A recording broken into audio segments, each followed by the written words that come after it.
You're in the water loop.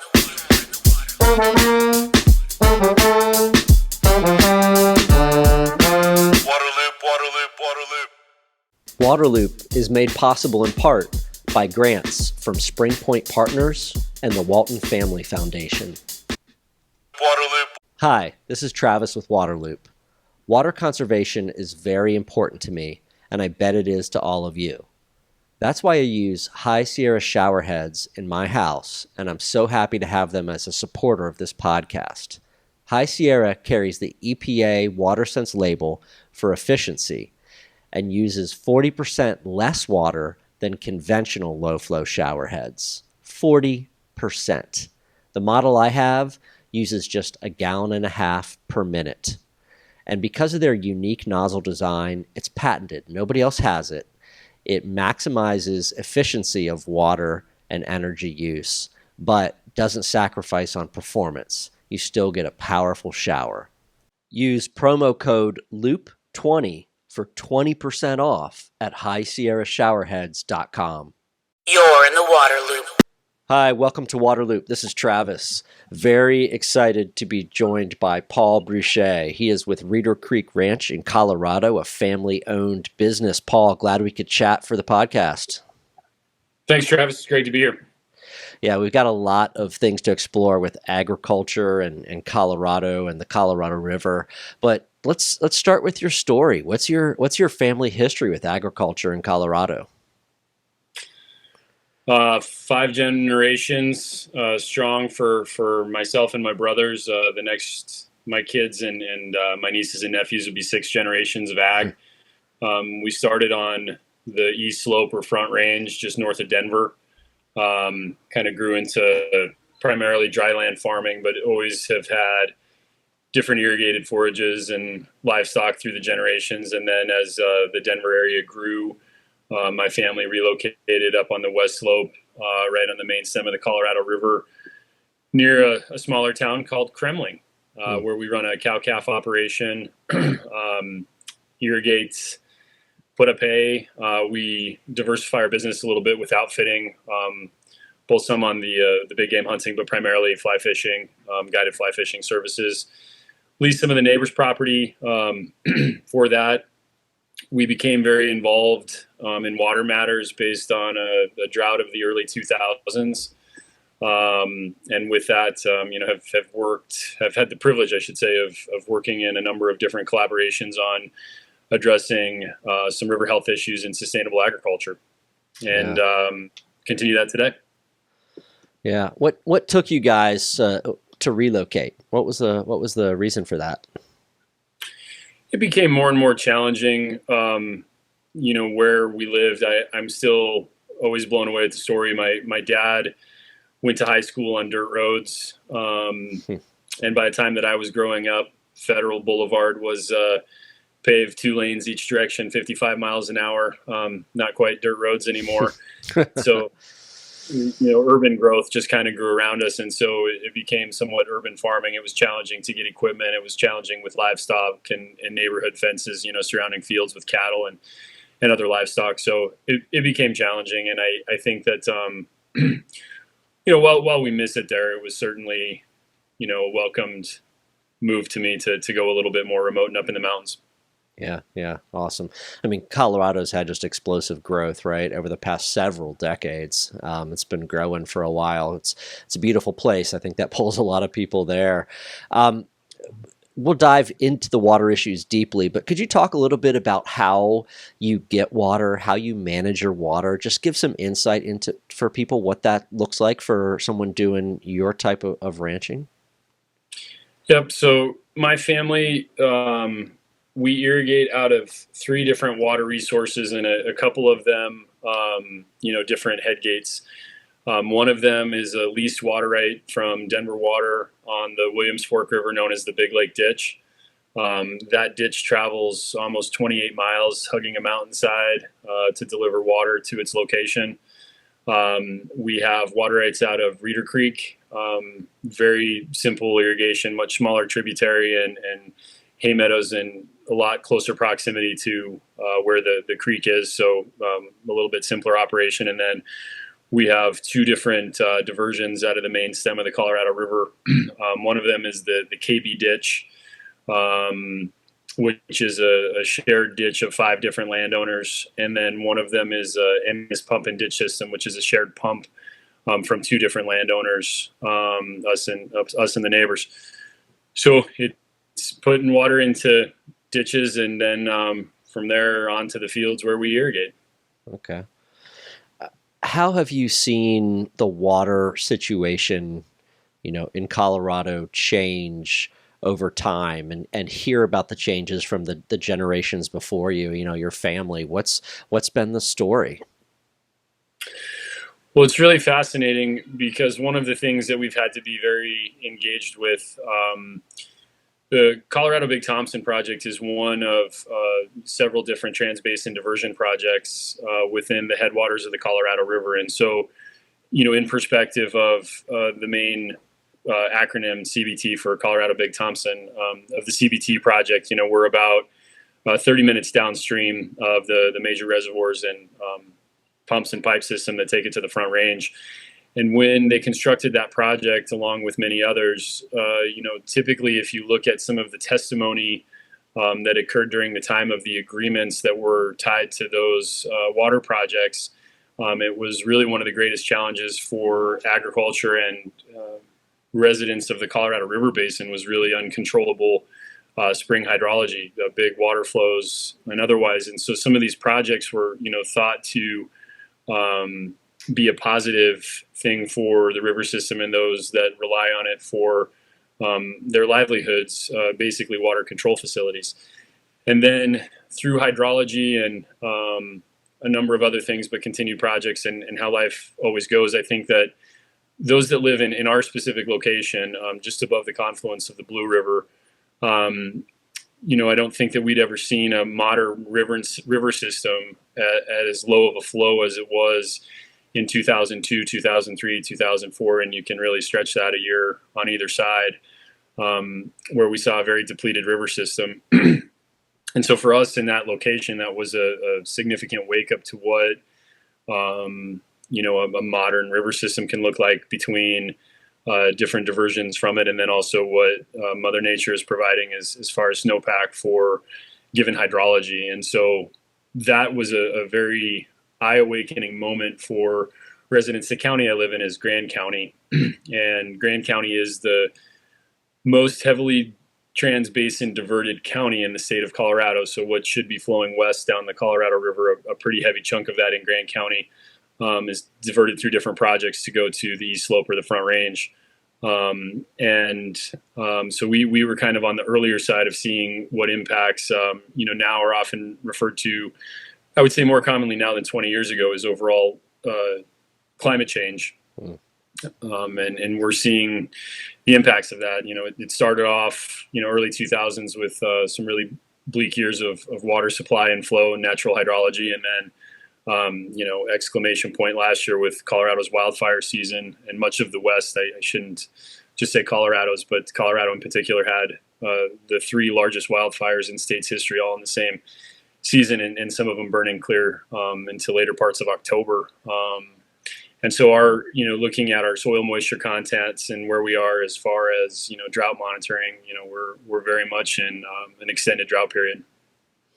Yeah, it's interesting talking to you and others out west how you use the word hydrology and not just weather or even climate change or anything like that. You really use this word talking about the water cycle and where it goes. It's just interesting that that's part of the vocabulary out there, not just with scientists, but with everybody I seem to chat with. Critical stuff. So, what's being asked of the agriculture community these days, of farmers and ranchers, when it comes to water management? There's clearly this incredible attention being paid in Colorado across the West to hold on, hydrology is changing. We got to do things different. What's being asked of you and others like you? Well, Colorado is, unique within the basin, but really the entire upper basin, we share some of the same things going on. But in Colorado, about 80% of our watershed is on the west slope but about 80% of our population is on the east slope. And so naturally, it creates a little bit of an interesting relationship between east slope and west slope based on water supply and population base for a number of reasons. That being said, as we go into a time frame where our supply and demand curves are moving the wrong direction more rapidly than maybe some of us thought, we at least currently speaking, I think we're in a place of ultimate collaboration and partnership working together, because then within our state, you not only have the conversation of east slope, west slope, but then we also have the conversation of the different stakeholder groups of water supply, being agriculture, municipal, industrial, environmental. And so I think that the state of Colorado set up a really great system back in 2005 with the Basin Roundtables and the Interbasin Compact Committee. The concept being that each major river basin in the state has a grassroots organization to work on water conversations within the state. And the timing of 2005 wasn't random. It was in response to those years of drought that we faced and some smart individuals that put together that bill. And so within roundtable dialogue and where we're going, I think that we still have this continued sense of collaboration and partnership. And I think that, we also recognize that within our own state and basin, the secret to making this all work is all of us working together, because the way that our state functions and we look at economic impacts to both healthy river systems, agriculture, thriving municipalities, there's kind of a circle of life here that we're all on together. And so it's my hope that as this, I think that many knew this was coming. I don't think that that's a secret, regarding the supply demand curve, but I think that the time frame in which it's happened, I think based on the lack of snowpack and hydrology, to get back to the comment, it's maybe happened a little bit faster than what we anticipated. So with the structure of the roundtables and the Colorado Water Conservation Board, the fact that Colorado completed its first state water plan in 2015, I think that we have the necessary tools and infrastructure to deal with the conversation. Then the question becomes, what this really looks like and how we're going to charge for it as a state. And some of that, is very location and basin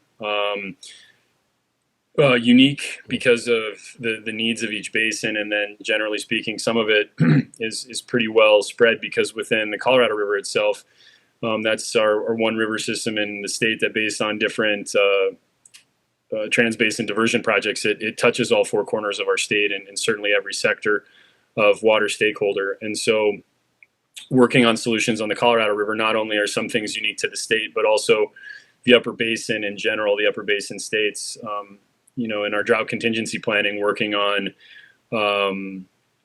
different mechanisms of dealing with ongoing and prolonged drought, including demand management, and how we're going to move forward with some of these conversations. And I think that the decision body, the Colorado Water Conservation Board, is doing a very good job of a public process to kind of work through some necessary steps of where we perhaps can find some water conservation. And that's what's kind of also unique in our time in history, is that we have this demand management topic, which is temporary, voluntary, conserved water to be delivered to Lake Powell and a storage facility there that was authorized by the Bureau of Reclamation for 500,000 acre feet. That is essentially an insurance policy to our obligations to the lower basin. And while that conversation is ongoing, it's very specific in what it is, and that we all have to do our best to remember. Sometimes we get so deep into conversations of demand management that really, when we look at a more holistic and long-term approach to water supply, we're going to have to find some mechanisms of water conservation, because we certainly can't keep growing as a population the way we are, warming up as a climate, essentially needing to use more water based on the temperature difference, and then seeing a continued decrease in snowpack and long-term precipitation. So it's quite fascinating, but based on some weather stations in Kremling and some analysis that we just did, we're talking this year compared to the previous 5 years before that, we were looking at about 1/3 of the total precipitation in the Kremling area that we have even over the last 5. And then the last 5 years, we're depleted about 20% of what we have been the 20 years before that. So, I mean, it's a direction that is not very good. Yeah, yeah, that's the math that does not add up there. Um, from the outside, some people would maybe expect there to be tension or conflict between the different groups, right? Between the ag sector and cities and utilities and industry and conservation groups. But you're saying that from the inside, it's actually pretty collaborative, and people all realizing that you're in this situation together and have to work together to find a sustainable way forward. I think it depends on which meeting and which topic we're talking about. Don't get Yeah. me wrong; it's easy to bring up some words or some topics of conversation that can create a lot of tension. Hmm. But I think that there's more of a recognition now than ever, and we've seen it working with a number of the NGOs lately. That I think that the partnership in what we care about for environmental resiliency. Agriculture is unquestionably, the largest user of water supply within the basin, and so if we care about other things, then partnering and working with agriculture is a very positive direction. And anytime in these conversations where things can get a little heated or tough, I think that we all have to and have a responsibility as water leaders in our state to pinch ourselves and remind ourselves that we still have a window of time of opportunity here for solution. Something that can be, more sustainable. But when we're talking about state water, and I tend to drift to the Colorado River too much, as that's, my homeland and, what my family relies on. But, we're talking about a basin that 40 million people rely on its water supply. And so there's a lot at stake, and there's a lot of stakeholders at the table. And I hope that, history would prove that as more arid climates grow in population, the acquisition of agricultural water rights for ag buy and dry is a very real thing of history. And when we start looking at secondary impacts of what agriculture does, not only to state and basin economies, but also some of the other benefits to the landscape that ag participates in, perhaps going all the way to talking about soil health and carbon sequestration, wildlife habitat, riparian corridor health habitat, all the things that so many of us care about that sometimes we think are just always there. Agriculture is a very important part of the water cycle in all of the West, and certainly in the state of Colorado. And so trying to find ways of balancing that to not infringe on private property rights as they would be, but then rather to look towards other flexible solutions and how we can look at the system a little bit more holistically, how we can be better caretakers of our water supply, how we can look at flexibility within our production to find water savings. I think all these things are critical. And then same thing with the municipal sector is the study that I read not very long ago still shows that about 40% of Front Range Colorado water supply is used for outdoor irrigation purposes, much of that being, visual landscape, greenscape, and outdoor spaces. And so, I would say that these are happy conversations when we can say that we'll all, chip in to try and find solutions and ways to operate, especially, in times of drought. But it's going to take all the sectors working together. Yeah, absolutely. There's one other party that I wanted to ask you about is, and I've seen a lot of articles about water speculators and, Wall Street kind of firms trying, buying up land. And what from your seat, what do you see going on that front where, water kind of as a real commodity and outside interests kind of poking around, if you will, in Colorado and trying to kind of, put that money, that value on water and so forth. What's going on and how's that being taken? It's very interesting, for those of us that are high stakes in this, it's not necessarily new conversation at all. I think that there's been a lot more written about it recently. And I think that there has been more activity on that front as we continue to learn and understand, this supply demand curve. That being the case, it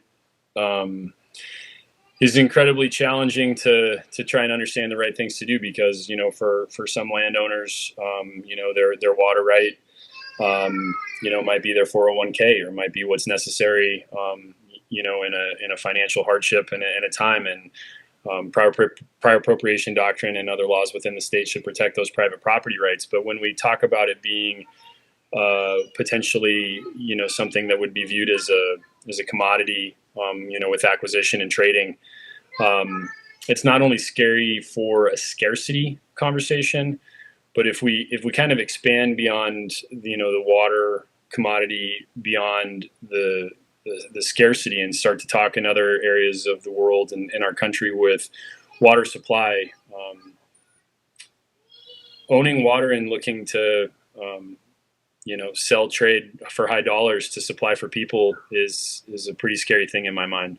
It's one of the required things for all human survival, and I think we need to be really delicate how we handle the future. And I look at it as, I try to not over focus on that side of things, especially regarding anything legal. I don't have a legal mind to begin with, and went a different career path intentionally.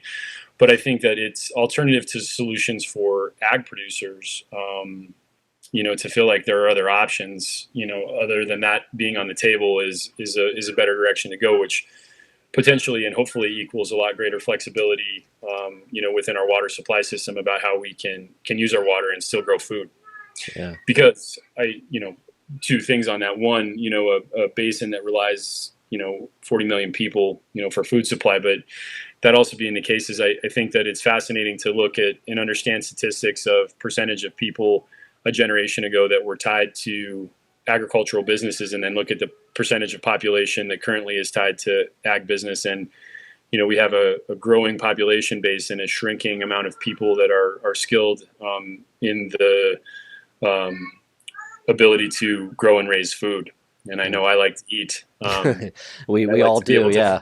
I like to feed my children, and so that's something that we all need to pay attention to. And I like to think that back to the spirit of collaboration, we can gain trust in ag producers working with other people, by demonstrating and showing some support. But that's going to require a much more holistic approach, to what the conversation is. So it's certainly around, and it's impacting myself and my neighbors, more recently certainly than in the past. But I'm hoping that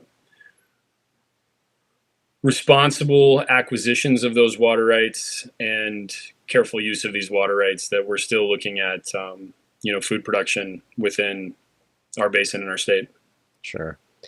I want to shift a little bit and ask actually about water conservation, water management. Could you just kind of give a few examples of maybe some of the more, quote, basic things you do to be careful in your water management or conserve water? And then I want to ask about maybe some of those more kind of innovative exploratory programs or efforts that you've done. Well, and I think I've got to start by making sure, water efficiency, versus water conservation. And so water efficiency might look like diverting less to be able to use, and then true conservation is actually using less water. Water conservation within ag, oftentimes efficiency projects in ag can actually lead towards a higher consumptive use rate, because you're putting the water to the crop in as efficient a way as possible, maximizing your crop's production and therefore increasing evapotranspiration of the plants. And so in certain locations and certain tributaries, when we're talking about stream health or other things, efficiency projects are needed, necessary, and a wonderful thing. That being said, in other locations, when we're looking at some form of flood irrigation, where somebody might see a ditch going and spreading large volumes of water over a field, in often circumstances, that groundwater return flow, the actual consumptive use rate of what's being used by the plant or evaporation, is much different. And a lot of that return water is going back to the system in delayed timing in areas where there's significant reservoirs or other diversion projects. Sometimes those return flows to the system and the timing of them are very critical. And so we need to be very delicate on that conversation too, because I don't think that it's a one size fits all. But within the conservation arena, I think that this is my greatest hope and push right now is to see more research projects, pilot demonstration projects. I think that there's so much about ag use in water that we don't know. The Kremling area ranchers participated with the Colorado Basin Roundtable this year in a water conservation pilot project to really understand our consumptive use rates more on high altitude perennial fields. And we're overlaying that, looking at soil health conditions, and then overlaying that, looking at the different forage types within them. So we're trying to greater understand what it is we're growing, how much water it's really using, and then what those overall impacts are. My hope with that is that that can lead to greater conservation projects, but in the lens of doing it through given data, science, and research, where we're making responsible decisions based on known facts, instead of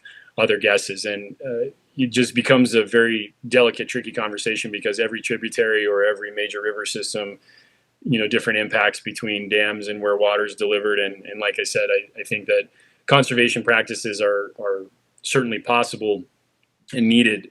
We just need to understand their longer term impacts. And then same thing with the efficiencies. I'm certainly not trying to say that, diverting less water can't be a good thing for a river system, but they truly are very unique, basin to basin and location to location. Were you talking about remote sensing work? I think there was some stuff that's happened with that recently. Yep, and that largely what this project was shaped to do was to truth test different mechanisms of actually monitoring consumptive use. So, we have the very expensive, very research involved, tons and tons of data types of projects going on. We have very simple wet wells and other ways of sensing, clear then to remote sensing and looking at it in a whole different capacity, and then reflecting on the accuracy of all these things. Because I'll just say not every state, or perhaps even different organizations within the state of Colorado, even agree to how much water different crops use for their production in an ag capacity. And so really truly trying to truth test those and understand how we can measure, monitor, and then what that relationship is to soil health, hopefully gives us some tools to work with going into the future. Gotcha. You mentioned that agriculture can have some role in addressing climate change. I wondered if you could kind of expand on that thought a little bit. Well, it's interesting, and it gets. I tend to be a little bit of a dreamer, but we need that attitude. Well, in my studies and research, one of the more immediate impacts that we can have to climate change is by addressing our soil health. And that's for a number of different reasons. And then the pathway to get there can also have several different impacts. But it's really how we're growing food, and then what the soil and carbon sequestration can look like. But when we take a look on the negative side of things, if we say, well, we're challenged in water supply, and if we are buy and dry agriculture, in the Southwest, and decreasing the amount of potential land and acreage that would have positive impacts to the carbon footprint that we have to supply water in other directions. I'm not sure that the scale would be overly significant, depending on how much. Well, let me rephrase that. The scale would be important, reflecting on the number of acres involved. But if we're taking ag out of production and we're not addressing the soil health in the capacity of doing that, there's no question that we're actually accelerating climate change. So we're like feeding the circle that we're looking to go down. And so I feel that both in the water conversation, it kind of seems to me in agriculture, it comes back to soil health. And then certainly if we're talking about carbon sequestration or the carbon footprint, all signs go back to soil health. And so, I go to sleep at night thinking about soil health, and what we can really do to have positive impacts. Because in my best effort, with the education and background that I have, I really do try and look at this situation in water as holistically as possible. 7 states, Republic of Mexico, and 40 million people that rely on water supply. and what we can do to have positive impacts. And I think that taking that more holistic approach of sustainability, I hope and pray that my children are able to live a life where you can still catch cold water fish in the Colorado River, grow food, and enjoy life. And in my life cycle in the last 20, 25 years of watching this play out, in the river, there has been a drastic change. And so I think it's going to take some great shifting, but also I think, I reflect back to the partnership piece. If we know the importance of water for food supply, if we respect the health of our river systems, and also, what I look at as our municipal partners, I do think we have solutions here, but it's time to get innovative, and it's time to understand too, the importance of these topics moving forward. Well, some of those nights you go to bed saying soil health, thinking about soil health, you got to be thinking about fishing too, right? Like that has to fit into those thoughts. It's a business for you, obviously, still something you like. So what's going on with the water when it comes to fishing? What have you seen out there? Well, we've seen there was a project. Forgive me, it was either 1980 or 1981. There was a macro invertebrate count on the major riffles of the main stem Colorado River, going down from where there's a small reservoir system down to Gore Canyon. And then based on impacts of transbasin diversions and all the hundreds of things that have happened in between, including climate change and the lack of native water flow, that study was followed up, and the results of the impact to the macroinvertebrates is mind-blowing. And I don't want to quote it because I'm sure it'll be wrong, but I think if you take stoneflies, caddis, and mayflies and blend them together, we're talking about almost 50% of the macroinvertebrate population has gone in the Colorado River system. And anytime, you're looking at cold water fishery, the number of fish that are there largely are there in support of the number of macroinvertebrates that they have for food supply. There are, of course, other factors, but that's the primary one. And so, the Colorado River has seen a decrease in its fish biomass along with the macros over a period of time. There's a number of projects to address that, though. And here we go back to the partnership piece, where in Grand County alone, several efforts, an organization, Learning by Doing, partnered by the major transbasin diverters, Grand County, Trout Unlimited, Colorado Parks and Wildlife, a number of organizations that I'm forgetting, but have built several projects in the Fraser River Basin, main tributary to the Colorado, that has proved to have wonderful impacts for the health of the fishery. I've been privileged and proud to work with my neighbors over a 12-mile stretch of the Colorado River for the last 7 years on some restoration activity down there, and studied fish sciences demonstrating that our projects are working to gain back our fish population. Some of it becomes very complex to discuss, but a simple version of it would be looking to reshape a river at a lower flow, a modernized river system, so that all of those impacts to what it does, some related specifically to water temperature, but also to velocities. Macroinvertebrates get choked out of river systems when they don't have the hydraulic push of water to turn cobble. That creates the interstitial space in the cobble that is the habitat for the macroinvertebrates. And so by narrowing a channel width, you'll see turning cobble at a lower flow than you otherwise would. All of those projects looking to balance, that low flow channel, but also to not take away, what is the total floodplain or the total capacity of the river system at a high flow. And so they've become more scientific and engineered than I made it sound. But really, when we look at them, they're pretty simple projects, but they have proven to work, and we continue to construct.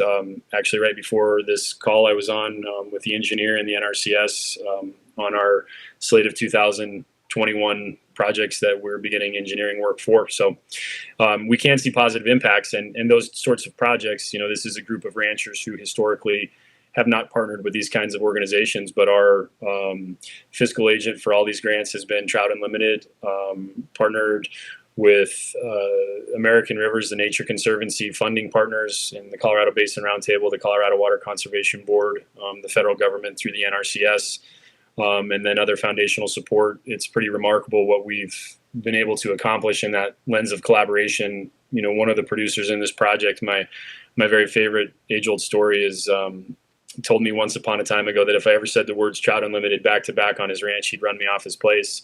And then here we are 7 years later, and Trout Unlimited has been the fiscal agent to 4 different grants that he's had. And not an intention here of why we built a river project, because it was a very necessary thing for their ranch and their land.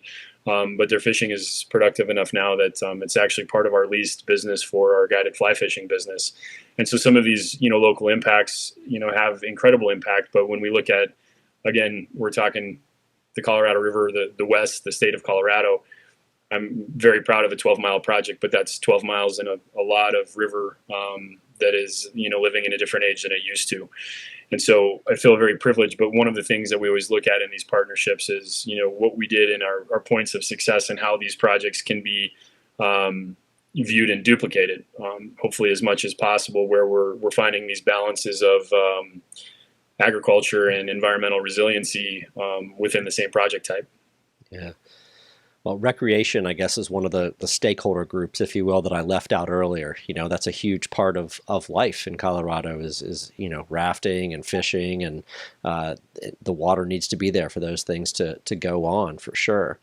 Last thing I want to ask you, you kind of, when we talked before, you talked about how you kind of maybe begrudgingly do some of these media conversations, right? Why do you decide to go ahead and chat with people like me and others at this point? I feel education and outreach in any capacity to larger populations to really understand what challenges we face with our water future are moments that we have to seize. It's not typically a very common conversation at dinner tables. Growing up, even in my own family, being in agriculture, I don't think can't remember my parents bringing up water supply demand curves as a topic of conversation through my entire youth, and then my wife and I, very blessed to have our son born this last July, and I almost named him Demand Management Bruchez.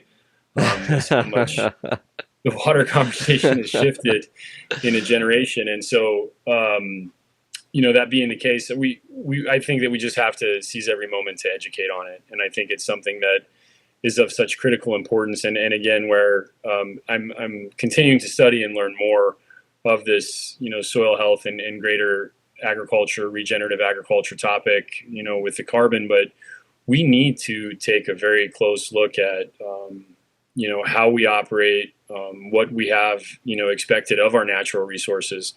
And how that's going to have impacts to the general population over a period of time. And I feel sometimes in water conversation, there's a handful of stakeholders that are really trying to work for solutions for the larger population. But I feel that educating the larger population of what these challenges are our greatest asset, especially when it comes to the water conservation piece. I'm just not sure many people know how critical water supply is. And I should say water supply in the West, and I should say, water quality everywhere. Yeah, well said. I mean, that's definitely what I'm trying to do on my end here, is just put conversations out that can help with awareness and help find solutions. So hilarious about educating your kids so much on water and talking about it so much that he almost gave that nickname. I mean, I talk about the stuff so much, my kids, they've labeled me a National Geographic nerd. I'm like, well, I'll wear that as a badge of honor then, guys. So yeah, that's a great thing. Well, I joke, my 3.5-year-old daughter, she's pretty brilliant, but not joking, when you were making the comment about hydrology, she'll ask me, Dad, are you done working? And I'll say no. And she'll say, taxes or hydrology? And I'm going, yeah. She's got it figured out. She's got it figured out early. Nice. Well, Paul, I appreciate you coming on here, and I appreciate the perspective and the information. Really valuable, really great stuff. So thanks a ton. It's been a total pleasure, Travis, and I appreciate what you do too. So thank you very much. Waterloop. Thanks, everyone, for listening to today's episode. A special thanks to Waterloop supporters, Spring Point Partners, and the Walton Family Foundation. The Waterloop podcast is sponsored by High Sierra Showerheads, the smart, stylish way to save energy, water, and money while enjoying a powerful shower. Use promo code LOOP20 for 20% off at highsierrashowerheads.com. If you like Waterloop, please subscribe to the YouTube channel or your favorite podcast platform. Follow us on social media and visit waterloop.org to sign up for updates. Waterloop, Waterloop, Waterloop.